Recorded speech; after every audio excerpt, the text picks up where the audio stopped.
Why was Nightfall Vader stronger than suited Vader? This version of Anakin was at the height of his power. He was brimming with raw strength, the Force flowing through him like never before. Remember, this was the Jedi Knight who single-handedly wiped out the Separatist leaders and destroyed the Jedi Temple. Anakin's physical abilities were unmatched. His speed, agility, and combat skills were on full display during his duel on Mustafar. In the novelization of Return of the Jedi, it's stated that Vader was in his prime while fighting Luke. This was written before we had the prequels, so the image of Anakin Skywalker as we know him today didn't exist.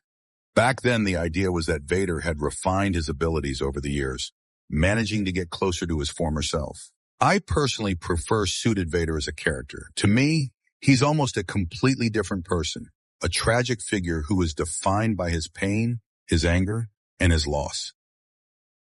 Before Disney bought Lucasfilm in 2012, the expanded universe comprising novels, comics, and games was considered part of the official Star Wars storyline. In 2014, Disney rebranded this as Legends, creating a separate collection outside the new official canon. So why is Legends superior? Legends offers an incredibly rich and detailed universe. It explores characters, planets, and events in ways the new canon hasn't matched.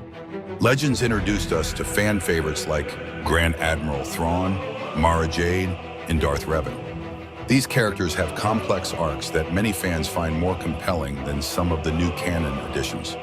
Legends gave us grand, sweeping narratives like the Thrawn trilogy, the New Jedi Order series, and the Darth Bane trilogy.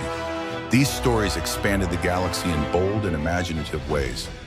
Is Yoda overrated as a Jedi Master? Yoda is revered as the epitome of Jedi wisdom, but was he really as infallible as we think?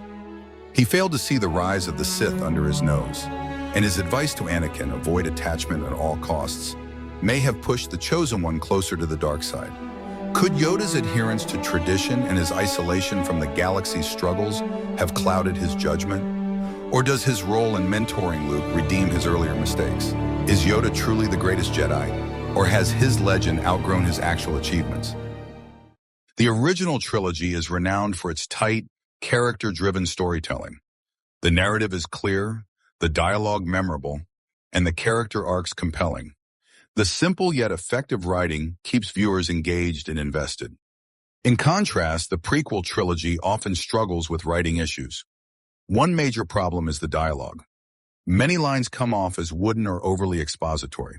For instance, Anakin and Padme's romantic exchanges in Attack of the Clones are frequently criticized for their lack of natural chemistry and depth.